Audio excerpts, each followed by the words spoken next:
Hi friends, welcome to stories of Rehu. ഡി തടിച്ചി, ഏതു നേരവും തിന്നോണ്ടിരുന്നിട്ടാ ഇങ്ങനെ ഉരുണ്ടുരുണ്ട് ഫുട്ബോൾ പോലെ ഇരിക്കുന്നത്. ആ സമയത്ത് പോയൊന്ന് വ്യായാമം ചെയ്തൂടെ നിനക്ക്? വായിലേക്ക് കൊണ്ടുപോകാൻ എടുത്ത ബിസ്ക്കറ്റ് അതുപോലെ തന്നെ തിരിച്ച് പാക്കറ്റിലേക്ക് വെച്ചു അവൾ. ചങ്കിലൂടെ വേദന നിറഞ്ഞ ഉമിനീരിറക്കി ഒന്ന് മുഖം ഉയർത്തി നോക്കി. അപ്പുറത്തെ വീട്ടിലെ കിച്ചുവേട്ടനാണ്. ഇങ്ങോട്ട് തന്നെ നോക്കി നിൽക്കുന്നുണ്ട്. വേഗം അകത്തോട്ട് കയറി ബിസ്ക്കറ്റ് അടുക്കളയിൽ തന്നെ കൊണ്ടുവച്ചു. പാത്രം കഴുകിക്കൊണ്ടിരിക്കുകയായിരുന്ന മാലിനി മകളെ ഒന്ന് തിരിഞ്ഞു നോക്കി. മുഖം വാടിയിട്ടുണ്ട്. ഒത്തിരി ഇഷ്ടമാണ് പെണ്ണിന് ബിസ്ക്കറ്റ്. തടി കൂടുമെന്ന് പറഞ്ഞ് കഴിക്കില്ല ഇപ്പൊ കുറച്ചു നാളായിട്ട്. നിർബന്ധിച്ച് കഴിക്കാൻ കൊടുത്തു വിട്ടതാ താൻ. ആരെങ്കിലും എന്തെങ്കിലും പറഞ്ഞു കാണും, അതാണ് കഴിക്കാതെ കൊണ്ടുവച്ചത്. തന്റെ കുഞ്ഞിന് എന്നാണാവോ ഒന്ന് സന്തോഷമുണ്ടാകുക. മാലിനി തന്റെ മകളെ ഓർത്തൊന്ന് നെടുവീർപ്പിട്ട് മുഖം കുനിച്ച് വേദനയുടെ റൂമിലേക്ക് നടക്കുന്നു അവൾ. അവൾ ദക്ഷിത മഹാദേവൻ. മഹാദേവന്റെയും ഭാര്യ മാലിനിയുടെയും രണ്ടു മക്കളിൽ ഇളയവൾ. മൂത്ത ഒരു ചേട്ടൻ ദർശൻ. കട്ടിയുള്ള കറുത്ത ചുരുണ്ട മുടിയും അല്പം വിടർന്ന വലിയ കണ്ണുകളും കുഞ്ഞു ചുണ്ടുകളും ചുവന്നു തുടുത്ത ഉണ്ട കവിളുകളും ഒക്കെയായി ഒരു കൊച്ചു സുന്ദരി. പക്ഷെ എന്തു ചെയ്യാൻ, സമൂഹം അവളുടെ തടിയെ മാത്രം കാണുന്നുള്ളൂ. ദക്ഷി റൂമിലേക്ക് കയറി ബെഡിൽ കയറി ഇരുന്ന് കാൽമുട്ടിലേക്ക് മുഖം പൂഴ്ത്തി. പറയാനുള്ളവർ പറഞ്ഞിട്ട് അവരുടെ പണി നോക്കി പോയി കളയും. കേൾക്കുന്നവന്റെ മനസ്സ് വേദനിച്ചോ ഒന്നും അവരറിയുക പോലുമില്ല. ദക്ഷിന്നോ ദക്ഷിത എന്നോ വിളിക്കുന്നവർ ചുരുക്കം പേരെ കാണൂ. ഇടി തടിച്ച് എന്നാ എല്ലാവരും വിളിക്കുക. എന്ത് ചെയ്യാനാ? എന്ത് ചെയ്തിട്ടും ഈ തടിയൊന്നും കുറയുന്നില്ലാന്നേ. പറയുന്നവർക്ക് എളുപ്പമാ. വ്യായാമം ചെയ്യാനും ഡയറ്റ് ചെയ്യാനും ഒക്കെ പറഞ്ഞാൽ മതി അവർക്ക്. പക്ഷെ അതിന്റെ ബുദ്ധിമുട്ട് നമുക്കല്ലേ അറിയൂ. പട്ടിണി കിടന്നും എക്സസൈസ് ചെയ്തുമൊക്കെ ഒത്തിരി നോക്കിയതാ തടി കുറയ്ക്കാൻ. വയ്യാണ്ടായി എന്നല്ലാതെ ഒരു മാറ്റവും ഉണ്ടായില്ല ഇതുവരെ. എവിടെയെങ്കിലും പോകാൻ മടിയാണ്. കുടുംബങ്ങളിലൊക്കെ പോകുമ്പോൾ ഈ തടിയെക്കുറിച്ച് തന്നെ ചോദിച്ചും തടി കാരണം നമ്മളെ ഒഴിവാക്കുന്നവരെയും ഒക്കെ കാണെ പതിയെ എല്ലാത്തിൽ നിന്നും ഉൾവലിയാൻ തുടങ്ങി. തനിക്ക് ഇന്ന് വരെ നല്ലൊരു സുഹൃത്ത് ഉണ്ടായിട്ടില്ല. എല്ലാവർക്കും കൂടെ കൂട്ടാനും കൂടെ കൊണ്ടു നടക്കാനും ഒക്കെ മോശമാണ്. അതുകൊണ്ട് അങ്ങോട്ട് ചെല്ലാറുമില്ല. ഇഷ്ടപ്പെട്ട ഡ്രസ്സ് ഇടാനോ ഇഷ്ടമുള്ള ഭക്ഷണം കഴിക്കാനോ ഒന്നും കഴിയാത്ത വേദന എത്രയാണെന്ന് അറിയുമോ? അതൊന്നും ആരും മനസ്സിലാക്കില്ല. തിന്ന് തിന്ന് തടിച്ചതല്ലേ, എക്സസൈസ് ചെയ്യാഞ്ഞിട്ടാണ് എന്നൊക്കെ ആളുകൾ ചിന്തിക്കും. ഇതിന്റെയൊക്കെ കൂട്ടത്തിൽ പെണ്ണ് കാണലും പോയി നിന്നും മടുത്തു തുടങ്ങി. തന്നെ കാണുന്നതോടെ ചെക്കന്റെയും വീട്ടുകാരുടെയും ഒക്കെ മുഖം ഇരുണ്ടു തുടങ്ങും. അപ്പോഴേ ഉറപ്പിക്കാം അത് നടക്കില്ലാന്ന്. ചേട്ടൻ എന്റെ കല്യാണം കഴിക്കാതെ കെട്ടില്ല എന്നും പറഞ്ഞ് നടക്കുന്നത്. പേടിയാണ് വൈകും തോറും ചേട്ടൻ തന്നെ വെറുത്തു പോകുമോ എന്ന്. ഈ തടിച്ചുള്ളത് കൊണ്ട് തന്റെ ജീവിതം നശിച്ചു പോകുമോ എന്ന് ചേട്ടൻ മനസ്സിലെങ്കിലും ചിന്തിച്ചോ പോകുമോ എന്ന് ഒക്കെ പേടിയാണ്. ദിവസങ്ങൾ പതിയെ പോയി തുടങ്ങി. ഞാനും എൻ്റെ തയ്യലും ഒക്കെയായിട്ട് ഇങ്ങനെ മുന്നോട്ട് പോകുന്നു. തയ്ക്കാൻ ഭയങ്കര ഇഷ്ടമാണ്. ഓരോ ഡ്രസ്സും ഡിസൈൻ ചെയ്തൊക്കെ നോക്കും. അതാണ് ആകെയുള്ള തൻ്റെ സന്തോഷം. പതിവ് പോലെ ഒരു ഞായറാഴ്ച ഒരു കൂട്ടർ കാണാൻ വന്നു. ഒരു രണ്ടാം കെട്ടുകാരൻ. ഭാര്യ മരിച്ചതാണ്. ഒരു കുഞ്ഞുമുണ്ട്. ഒരു കുഞ്ഞുമോൾ. മുടിയൊക്കെ രണ്ട് കൊമ്പ് കെട്ടി കണ്ണൊക്കെ വിടർത്തി നോക്കുന്നുണ്ട് കുഞ്ഞ്. 3 വയസ്സായി കാണും, അത്രേ കാണൂ. എന്തോ വല്ലാത്ത വാത്സല്യം തോന്നിപ്പോയി ആ കുഞ്ഞുമോളോട്. ചെക്കൻ വന്നിട്ടില്ല. അമ്മ തന്നെ അമ്പലത്തിൽ വെച്ച് കണ്ട് ഇഷ്ടമായതാണ് പോലും. കേട്ടപ്പോൾ അത്ഭുതം തോന്നി. തന്നെയൊക്കെ ഇഷ്ടമായി എന്നോ എന്നാണ് തോന്നിയത്. ഇനി എന്നെ തന്നെ ആയിരിക്കുമോ കണ്ടത്? ആയിരിക്കും. അമ്മയല്ലേ മുൻപിലിരിക്കുന്നേ, ഐശ്വര്യം നിറഞ്ഞൊരമ്മ. അവരെ നോക്കി ഒന്ന് മനോഹരമായി പുഞ്ചിരിച്ചു. തന്നെ ആദ്യമായി ഇഷ്ടമായെന്ന് പറഞ്ഞ ആളല്ലേ. സ്നേഹം തോന്നുന്നു. എന്തോ എൻ്റെ അമ്മയുടെയും അച്ഛന്റെയും ചേട്ടന്റെയും ഒന്നും മുഖത്ത് അധികം തെളിച്ചമില്ല. രണ്ടാം കെട്ടുകാരൻ ആയതുകൊണ്ടാവും. വിവരം അറിയിക്കാമെന്ന് പറഞ്ഞ് അച്ഛനും അമ്മയും അവരെ യാത്രയാക്കി. ബ്രോക്കർ ചേട്ടനെ ഒന്ന് ദേഷ്യത്തോടെ നോക്കി ചേട്ടൻ. ഒന്നും ശരിയാകാത്തോണ്ടാ കുഞ്ഞെ ഞാൻ. ആ അമ്മ ഇങ്ങോട്ട് വന്ന് പറഞ്ഞപ്പോ ഈ മോൾക്കൊരു ജീവിതം ഉണ്ടാവട്ടെ എന്നേ കരുതിയുള്ളൂ. നിങ്ങൾക്ക് ഇഷ്ടമായില്ല വെച്ചാൽ അവരോട് ഞാൻ സംസാരിച്ചോളാം. ബ്രോക്കർ ചേട്ടൻ തന്റെ ന്യായം പറയുന്നുണ്ട്. പാവമാണ്. ഒത്തിരി ആലോചനകൾ തനിക്ക് വേണ്ടി കൊണ്ടുവന്നിട്ടുണ്ട്. ഒന്നും ശരിയാകാഞ്ഞിട്ടാണ്.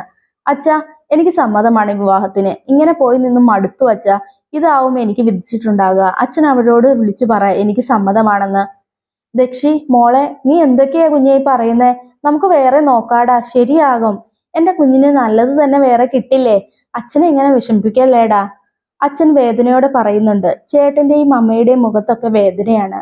ആ കുഞ്ഞു മോൾക്കൊരു അമ്മയെ കിട്ടില്ലേ അച്ഛാ? പാവല്ലേ ആ കുഞ്ഞ്. അച്ഛൻ സമ്മതിക്കണം പൂർണ്ണ മനസ്സോടെ. നിലത്തിരുന്ന അച്ഛന്റെ മടിയിൽ മുഖം അമർത്തി കിടന്നു പറഞ്ഞു. അമ്മ കരഞ്ഞോണ്ട് അകത്തോട്ട് കയറിപ്പോയി. ചേട്ടൻ തലയിലൊന്ന് തലോടി നെറ്റിയിലൊന്ന് മുത്തി കയറിപ്പോയി. ചേട്ടന്റെയും അച്ഛന്റെയും ഒക്കെ കണ്ണു നിറഞ്ഞിട്ടുണ്ട്. സാരില്ല, ഒക്കെ നല്ലതിനാവും. ഇനിയും ഇങ്ങനെ നിന്ന് പോയാൽ ചേട്ടന്റെ കല്യാണവും വൈകിപ്പോകും. പിന്നീടെല്ലാം പെട്ടെന്നായിരുന്നു. വിവാഹത്തിന് ദിവസം കുറിച്ചു, ഡ്രസ്സ് എടുത്തു, ഒക്കെ കഴിഞ്ഞു. പക്ഷെ ഈ നിമിഷം വരെ കിട്ടുന്ന ചെക്കനെ ഞാനോ ചെക്കൻ എന്നെയോ കണ്ടിട്ടില്ല. അച്ഛനും ചേട്ടനും ഒക്കെ പോയി കണ്ടു, ഇഷ്ടമായിട്ടുണ്ട്, അത് മതി. ചെക്കന്റെ അമ്മ കണ്ടതല്ലേ തന്നെ, അപ്പോ തടിയുള്ള കാര്യമൊക്കെ അറിയുമായിരിക്കും.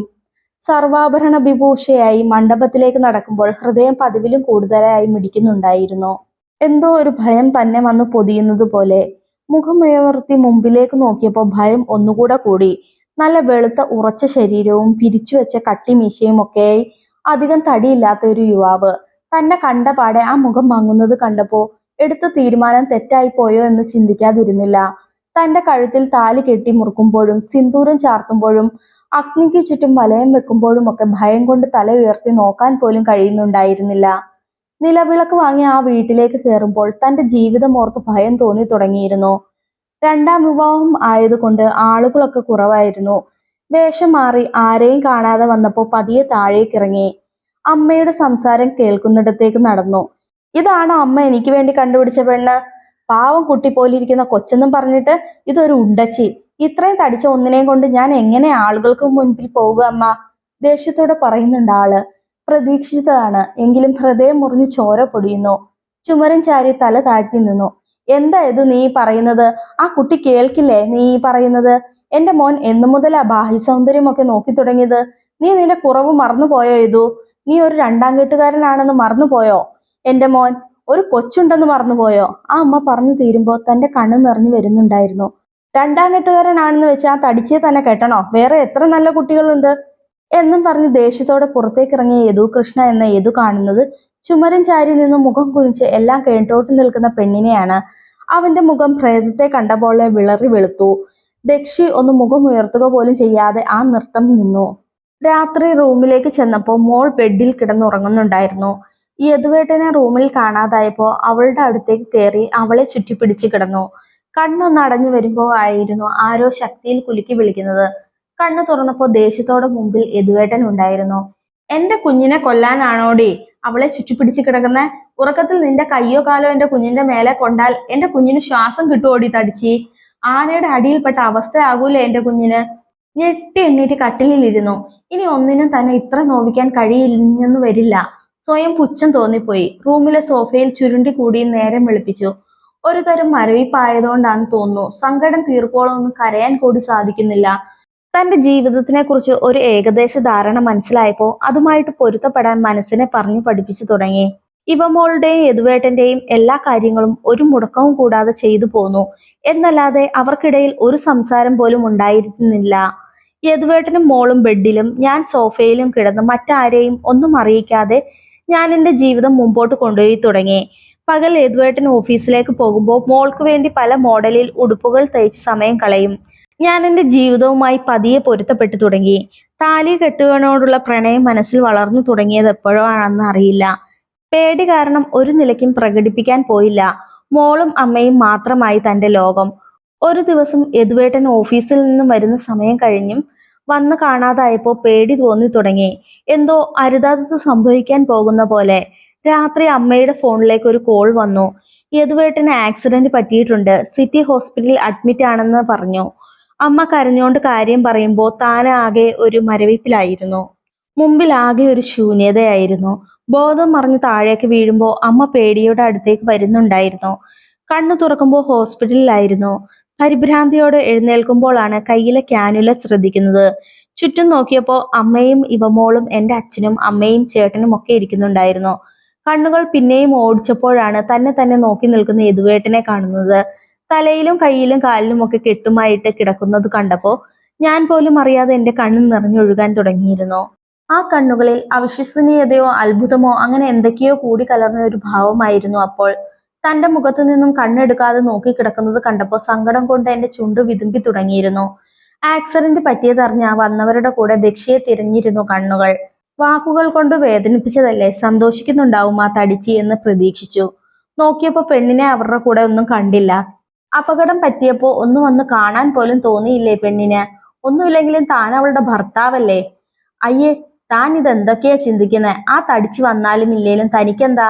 അല്ലേലും ഒരു ഭാര്യ എന്ന പരിഗണന താൻ ഇന്ന് വരെ അവൾക്ക് കൊടുത്തിട്ടില്ലല്ലോ. മനസ്സ് സ്വയം ആശ്വാസം കണ്ടെത്തുന്നുണ്ടായിരുന്നു. എന്തേ ആ തടിച്ചു വരാത്തതിൽ തനിക്ക് വേദനിക്കുന്നുണ്ടോ? സ്വയം ഉള്ളിൽ ചോദിച്ചുപോയി. എന്തേ ആ തടിച്ചു വരാത്തതിൽ തനിക്ക് വേദനിക്കുന്നുണ്ടോ? സ്വയം ഉള്ളിൽ ചോദിച്ചുപോയി. ദേഷ്യം തോന്നുന്നുണ്ടായിരുന്നു.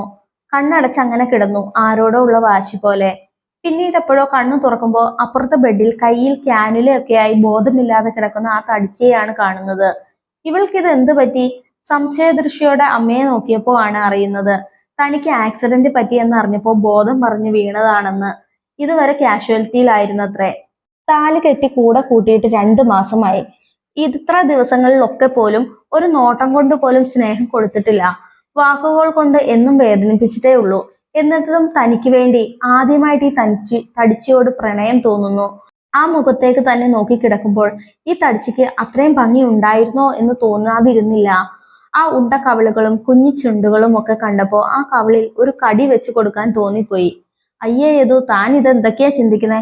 എന്റെ പെണ്ണല്ലേ ഞാൻ താലി കെട്ടിയോൾ എന്ന് മനസ്സ് വാദിക്കുന്നുണ്ടായിരുന്നു. ഹോസ്പിറ്റലിലും പിന്നീട് വീട്ടിലും ആയപ്പോഴേക്കുമൊക്കെ തന്റെ എല്ലാ കാര്യങ്ങളും ഒരു മടിയും കൂടാതെ ചെയ്തു തരുന്നത് കാണുമ്പോൾ ഈ തടിച്ചിയോട് സ്നേഹം കൂടിയിട്ടേ ഉള്ളൂ. ഇവമോളും അവളും തമ്മിലുള്ള ബോണ്ട് കാണുമ്പോൾ കണ്ണും മനസ്സും നിറഞ്ഞു തുടങ്ങും. ആ തടിച്ച് അടുത്തുള്ളപ്പോൾ എന്റെ കണ്ണിലും മനസ്സിലും ഈ പെണ്ണിനെ മാത്രമേ കാണുന്നുള്ളൂ എന്ന് തോന്നും. മറ്റൊന്നും ശ്രദ്ധിക്കാതെ തന്റെ കണ്ണെടുക്കാതെയുള്ള നോട്ടം കാണുമ്പോൾ പരിഭ്രമം കൊണ്ട് വിറയ്ക്കുന്നുണ്ടാകും പെണ്ണ്. നെറ്റിയിലും മേൽചുണ്ടിലും വിയർപ്പ് പൊടിഞ്ഞ് ആ ഇളം റോസ് ചുണ്ടുകൾ വിറയ്ക്കുന്നത് കാണുമ്പോൾ തന്റെ ചുണ്ടുകൾ കൊണ്ട് ആ ഇതളുകൾ ഒന്ന് പൊതിയാൻ തോന്നിപ്പോകും. അപ്പൊ നോട്ടം മാറ്റിക്കളയും. ഇല്ലേ തന്റെ ഈ അവസ്ഥയിൽ അത് പ്രശ്നമാണ്. കണ്ണടച്ച് ചുണ്ടിൽ ഒരു കുഞ്ഞു ചിരിയുമായിട്ട് അങ്ങനെ കിടക്കും. ഇതൊന്ന് മാറിക്കോട്ടെ പെണ്ണെ, എന്നിട്ട് വേണം. മനസ്സിൽ ഇതുവരെ ഇല്ലാത്ത അത്രയും സന്തോഷം വന്നു നിറയും. ബാത്റൂമിലേക്ക് കൊണ്ടുപോകുമ്പോഴൊക്കെ തന്നെ താങ്ങി പിടിക്കുമ്പോൾ പഞ്ഞിക്കെട്ട് പോലെയുള്ള ആ ശരീരം തന്നെ മോഹിപ്പിച്ചു തുടങ്ങിയിരുന്നു. കയ്യിലെയും കാലിലെയും തലയിലെയും ഒക്കെ കെട്ടഴിച്ചു. ഒന്ന് മാറി വന്നപ്പോൾ പെണ്ണിനെ തന്റെ മുമ്പിൽ തീരെ കിട്ടാതായി. ഒളിച്ചുകളിയാണ് പെണ്ണിന്. മുമ്പിലേക്ക് വരില്ല പെണ്ണ്. അത് കാണുമ്പോൾ ദേഷ്യത്തെക്കാളേറെ കള്ളച്ചിരിയാണ് തന്നിൽ നിറയുക. ദച്ചു, ഒന്നിങ്ങ് വന്നേ, എന്റെ മരുന്ന് ഇവിടെ കാണുന്നില്ല. ചുണ്ടിൽ ഒളിപ്പിച്ച പുഞ്ചിരിയോടെ പെണ്ണിനെ വിളിക്കുമ്പോൾ കാണാതെ തന്നെ അറിയാം ആ തടിച്ച് സന്തോഷം കണ്ട് കണ്ണു നിറയ്ക്കുന്നുണ്ടാവുമെന്ന്. ആദ്യമായിട്ടാണ് താൻ പേരെടുത്ത് പെണ്ണിനെ വിളിക്കുന്നത്.